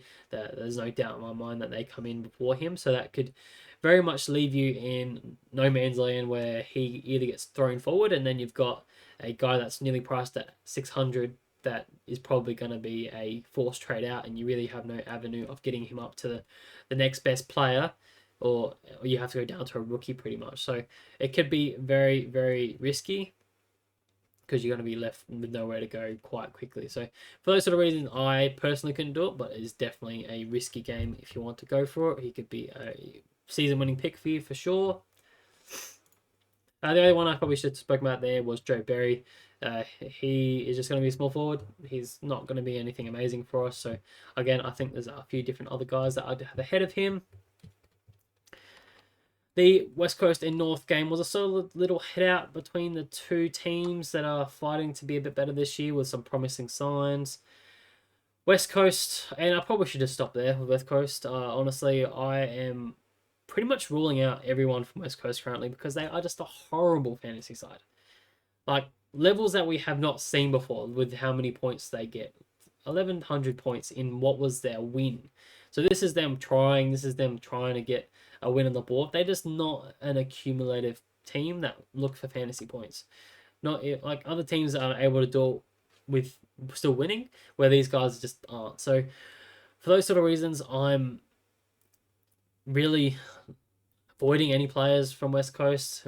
We'll dive deep into each player in a second, but I know it's a practice game, but I just don't think I've seen much from them to be worthwhile pick any of those players at this point in time. So take that as you will. But diving into the players, Baker, he scored the 83 off halfback in the role that we all expected. He did sneak forward for a goal there. Had 18 disposals, 4 marks, and 5 tackles. So a pretty nice stat line. Just looks like it should only be a 3/4 time stat line. He should have probably had 24, 25, 26 sort of touches in a full game, and probably should have pushed a lot closer to that 100 mark. But he didn't. And I think that really is just the team lacking in their accumulative ability. So that really puts a limit on him, and I think he can possibly only go to a 90, which priced at 79 probably isn't enough for me, so I'm avoiding him at this point in time. The other thing was that he didn't take any kick-ins in this game, which really hurts his potential. So McGovern took all the kick-ins, which is sort of what we expected. We just sort of hoped that wouldn't be the case. Moving on from him, we got Jack Graham, was someone that I had floated in and out of my team as well. He played as the number 2 mid today in this game. Only scored the 65, which priced at 65 is no upside at all. So again, I really wanted him to push 80, 85 to be a worthwhile pick. But with the team, with their limited scoring, I just don't know if I see that ability at the point in time. So again, not touching that one. Matt Flynn was a surprise to be playing them on ruck. Scored the 62. I just don't think he presents enough upside in fantasy. I definitely feel like he's more of a super coach sort of pick for a ruckman. He just has more of that cumulative ability for super coach. Not that we're here to talk about that. Jack Hutchinson played on the wing, scored exactly what we sort of expected with a 51. Again, there's a few cheaper other guys in that forward line that have the same sort of scoring potential at a half the price that he's at. So I would definitely be paying a lot cheaper for this sort of guy. So definitely not looking at going with him there. And I think it's time to say goodbye to Bo Allen now. He only scored the 13 points off of 73% game time. He just was knowing in the ball, playing a sort of a key defender sort of role back in their back line. He's just not going to be a fantasy scorer for us, unfortunately. So he's got a free ride all the way up to this point in our back lines. It's time to say goodbye. Similarly, with Hewitt, he did not play in this game due to soreness, but he looks unlikely to be best 22, particularly in that midfield with the likes of Duggan running through there a lot more than what we initially thought. So crossing those guys off the list. Moving over to North. Now, Cherry is continuing his hot form from last year. He is just a tackling beast. If you thought he was going to slow down, then you are absolutely wrong. He has come into this season and just gone whack, have 14 tackles on your head. I am not slowing down. He had a massive 14 tackles attempts as well, which is just unreal to think that he got 100% tackles from everything that he attempted. So a massive 133 points just shows that he's going to a new level. I just have no doubt that this guy's going to be snouted by the end of this year. Yes, he may have a slower start to the season, but I'm not fully subscribed to that anymore, to think that his last year points scored against those particular teams is a good indication that what he's going to score this year.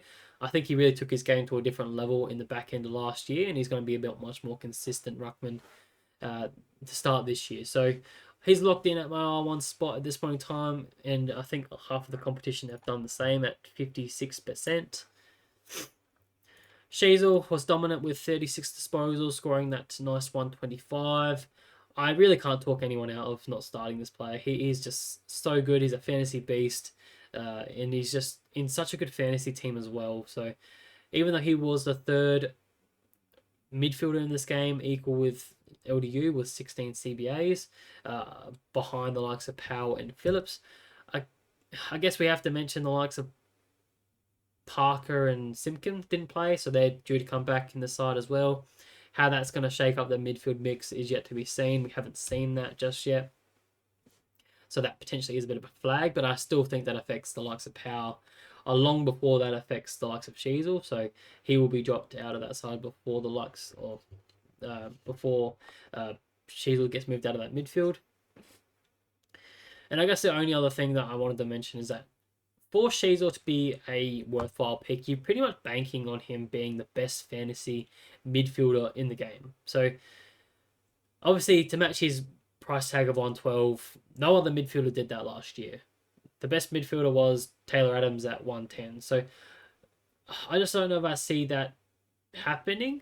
You know, being the best midfielder, I think there's a lot of other guys that have that potential and have shown to be that potential. Even though Sheasel is an absolute beast in a very good team, I just don't know if it's worth paying up for at this point in time. There's plenty of value, particularly in that back line at the moment. There's a lot of guys that we're looking at. Yes, a lot of them have the early buys, but I just think when the value is such a tight game. You need to look at that. So, look, I'm not going to stop you from picking him. He's definitely someone that I've looked at a lot, but I'm just staying strong and thinking, no, I can't do it. There's the value that I need to seek. So he's not on my side currently. Power continued his ripping form with a big score of 117.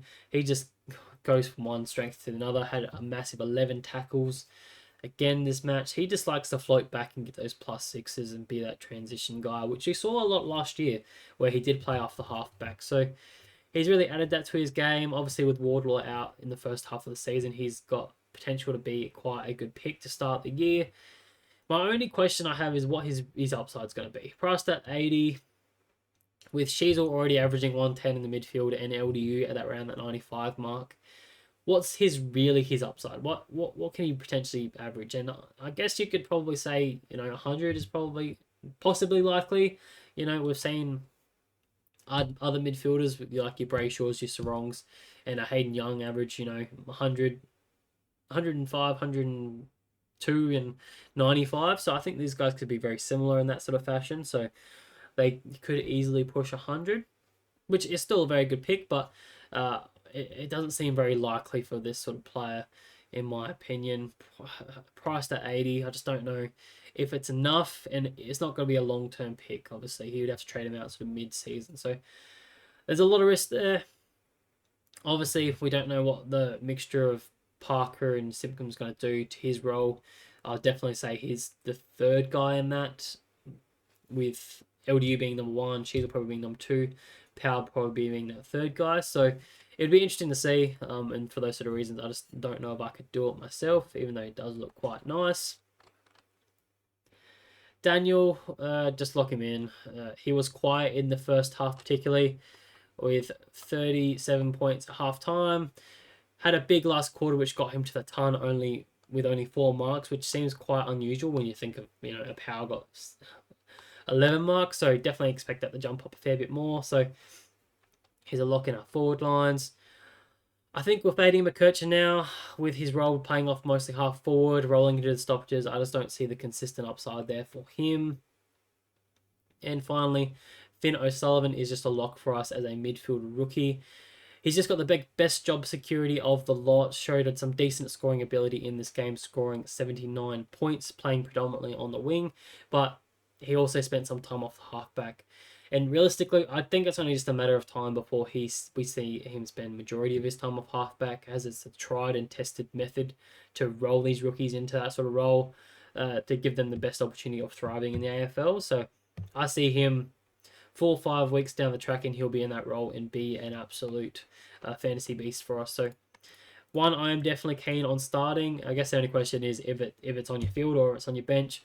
If you're running 2 midfield rookies, then absolutely he'd be on the field for me. If you're running 1, then I guess you rotate it between the likes of Ashcroft and Finn O'Sullivan. So there's my take. And finally, we've got one more match to go through. 140 minutes, goddamn. We're getting there. We're getting there, guys. I do apologise if you've tuned out at this stage. It is a long pod. But hopefully it's been insightful so far. But let's get into this final match. So Fremantle and Melbourne. I think it was pretty clear in my eyes that Freo were trying to play this run and dash off halfback, as we've seen from the likes of Richmond and whatnot in recent years. So that does flag a few things for me. Like I've been saying with the likes of Brayshaw and Sarong, I just don't know if I see the upside that other people do at this point in time, even though they have been quite high averaging players in the past. I just don't know if they're not going to put it on the boot as much as what we've seen in the past, where they're just going to play handball a lot more around to get it forward. So that limits the upside, but in saying that, Brayshaw and Sarong did exactly as expected. Sarong was rested at 3/4 time and scored the 88 points, so he was absolutely killing it up to that stage. Brayshaw did continue playing throughout the game, played 80% TOG and scored the 79, but he was the clear number 1 guy in there. So if you were bullish on starting either of them, definitely go ahead. If I had to pick one, I'd probably just go with Sarong. Probably has the better job security in terms of his role. He's clearly the number one guy in there.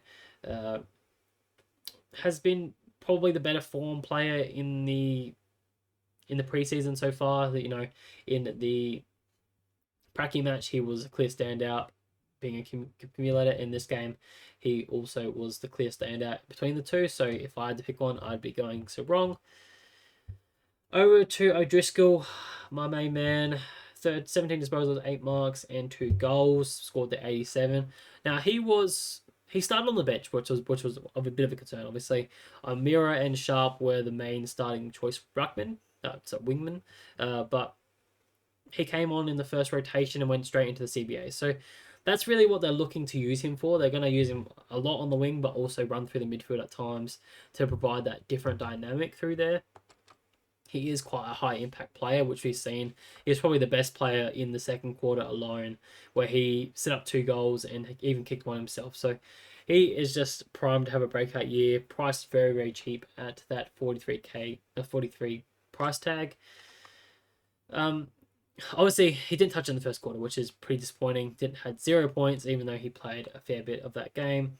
I think he will be a lot better. Obviously, that's not going to happen every single week. That's just fantasy, how it goes sometimes. He's definitely best 23 for me. I don't see him being a sub-risk at this point in time. I think there's a few other guys that will be there.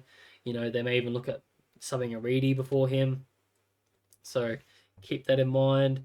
But yeah, I think he provides lots of tackling pressure. So he's a really high work rate and likes to spread for marks. So I'm still pretty bullish on what he brings, and he's in my side at this current time. No early buy is just great as well. So, and Fremantle have a pretty good early start to the season. So, all the right things. He's ticking the boxes, so he is in there. Reedy is an interesting one. Liam Reedy, that scored 23 points. I just think we're rolling him out now in terms of any sort of selection. I just don't think he even provides any value as a R3 option. Paying that higher price for that, I just don't think I could do it. Because he just got absolutely dominated in this one. Had 17 headouts against Gawn, but Gawn had the 46 headouts. So shows you he is not up to the caliber, and he's not going to be anything for us. So that, for those reasons, I'm fading. And Murphy Reid being the rookie midfielder for them, I'm just not touching him. I don't think he spent a bit of time in the midfield in this game, but I think the job security is very shaky, particularly with the likes of Young and Fife to come back into the side pretty early on in the season. I just don't see a world where he is going to get midfield points, or any points, that is. I don't know if he's going to be best 22. They have a pretty strong list, so he's probably one that just misses out and just develops in the the waffle over there. So take that with a grain of salt. It'll be interesting to see if he gets named the first round. Over to Melbourne, last team. Petrarca. We got to talk about Petrarca because he is a big value point that we need to talk about this week. He came back in action for the first time since his rib injury in the late part of last season, and he just continued where he left off. We thought he was going to be a 50-50% midfield forward role, but he played a lot of midfield time in this game particularly, which was quite surprising. I definitely didn't expect it. Did spend some time for it, but it wasn't massive. So he had 17 CBAs. So he was the second midfielder, equal with Langdon, and just behind Viney there. So Oliver was actually the one that wasn't in there as much as what we expected. So Petrarca's hard to read. It's a tough one because he was one that we were considering early preseason, because obviously he's a cheap price at 90. He's been a 105 guy for us in the past. He just had a down year, very similar to an Oliver. Just wasn't happy, but it looks like he's coming back a little bit more happy this year. And obviously had the injury concerns back into last season. So we were pretty bullish on him at the start of the season, but all the signs were that he wasn't going to be sort of ready before round one, so we weren't going to see it. But now that we've seen it in a Pracky game, he went extremely well, scored the 120 with 33 disposals, 8 marks, and probably could have kicked a couple goals in there, which would have made this even bigger. It makes you question, and he hasn't come into my team just yet, but it's definitely something I'm playing around with. I just can't seem to find the money at this point in time without doing a bit of a restructure. I do like Melbourne's starting run as well, so that's ticking a box for me as well. So Definitely one I want to consider, and definitely something that I think you guys should consider as well. I would love to know, because their midfield mix was very interesting. Is probably the next thing that leads me into it with that. You had Viney as a number one CBA taker. Surprisingly, Ed Langdon was in there a fair chunk as well with 17 CBAs. That was a bit of a surprise. So while he's probably not much of a consideration for us in fantasy, in my opinion, that has some big implications on the likes of Rivers, who a lot of people were pretty bullish on before this game. He had obviously a great pracky match the week prior, having like 120 points. But he started on the bench in this game and came on and went straight into the midfield in the first rotation. But then also rested at halfback and even half forward at stages, which is very, very unusual, and pushed into stoppages. So didn't really get amongst the points as much as what we expected. Only had the 61 points. So that is a bit of a flag, a bit of a concern, particularly because this was a game where a lot of the defenders were just racking up. You look at May, 14 marks, Bowie, 6 marks, Salem, 7 marks, and then you got the likes of Lever, 9 marks. These defenders were absolutely just racking up, and even though he was playing off halfback, he wasn't getting amongst that. So he was sort of in no man's lane where he wasn't in the midfield, but he wasn't a part of that chipping around in the halfback. So it was really concerning signs that you would have liked to at least see he get 50-50 at both and could have had an absolute blinder of a game, which you would have expected and what we were sort of hoping for in this game. But he really came out of my side after that game, or midway through this game. He just really didn't look like he was on. Whether it was just a Pracky's blue or whatnot, I just don't know if we can select him based off this performance anymore. Just with a few of the unknowns with what's his role going to be, being that fourth or fifth midfielder in there behind those other guys. I just don't know if we can select it. But Gorn, going back to the top there, he just looked absolutely fit and firing. He's just in a different world at the moment with his fitness. He's come out openly said that he is in the best shape of his life. Obviously coming off that injured throat where he fractured his voice box or whatever you want to call it. So he's been doing lots of running, obviously minimal contact. So he is fit as a fiddle and just was running all over the ground at this point in time.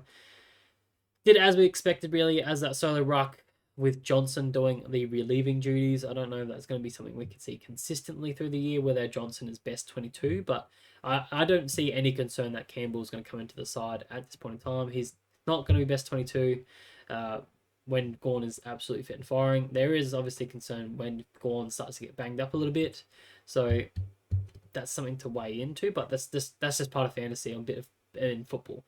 These guys get banged up every now and then. You can't really predict that, so even against these two ruckmen, Jackson and Reed, he went solo and he went well. So I don't see a world where even if they do play against two ruckmen, an Essendon and an Essendon particularly with their dual ruck setup, I don't know if they're not going to bring in a Campbell, in my opinion. So, and he had a massive 90% tog at halftime, which was absolutely ridiculous. I thought he was just on the ground so much for someone. I would have thought they just, particularly because he was sort of banged up sort of to halftime. He had a few bruises here and there. They thought they would have taken him off, but it really makes me question whether I want to go set and forget and just go Gorman and Cherry, or I play the value game and go with De Koning and try and get the value out of him and trade him up to a Gorn at a later stage when he potentially is a bit cheaper here and there, if he gets cheaper, But he ticked all the right boxes to say if you're looking to starting him, absolutely go for it. Oliver absolutely did the exact same thing as expected, was a standout as a full-time midfield role. Plenty of touches with 28 there, and even weirdly kicked 3 goals in this game. So he did rest forward a little bit here and there, but whether it was just a pracky game, just spending a bit of time here and there. And it was good to see him put it on the boot a fair bit more, which is not something that we have seen from in the past. Normally he was pretty handball happy, but in this game particularly, he had a 50-50 split between his handballs and kicks. Moving down the list, so Oliver, just lock him in your side. I think he's an obvious pick. I think you just go with the pack there. Windsor didn't have the role that we sort of expected off halfback. It was sort of his first appearance there, what we've seen all preseason. So I was keeping an eye on that one. It did not look any good. So cross him off your list. It really looked like Salem was sort of that bloke that was doing a lot of that role, but again, I don't know if I'd be going there. We've spoken about him quite a few times in the past couple of years. Lindsay was probably the best rookie of the game, playing purely on the wing. Looked like to be best 22 wingman on the opposite side of Langdon, Sharp, and Billings. So that will be a bit of an interesting mix to see how that sort of lines up, particularly with Langdon in the midfield. Whereas Langford went through the CBAs in the first, but then was really rested at half forward. Didn't play in the third half, particularly he was rested, only playing the 50% game time. And it really makes a question mark if he's going to be in the side come round one, just because they do have so many midfielders now with the likes of Oliver, Viney, Petrarca, Rivers, Langdon, and then you also got to throw Pickett in there, who only came on at in the fourth quarter. So big watch there on if he is going to be best 22 come round one. Okay, guys, that's the conclusion of a very big episode, 150 minutes. Hopefully, you guys are still hanging around. Please leave a thumbs up if you are still hanging around. And again, if you have any question marks of someone that maybe I didn't address in this video, please drop a question in the comment section below or go to my QU page. You can get a pretty in-depth answer there, so please go do that. Besides that, I will see you guys next week after the opening round video, where we'll be reviewing the opening round and going through those, which will be a very short video now that I think about it. There's only going to be 2 games, so be much shorter than this one. So hopefully you guys are keen for that one. But until then, I'll see you guys then. Bye.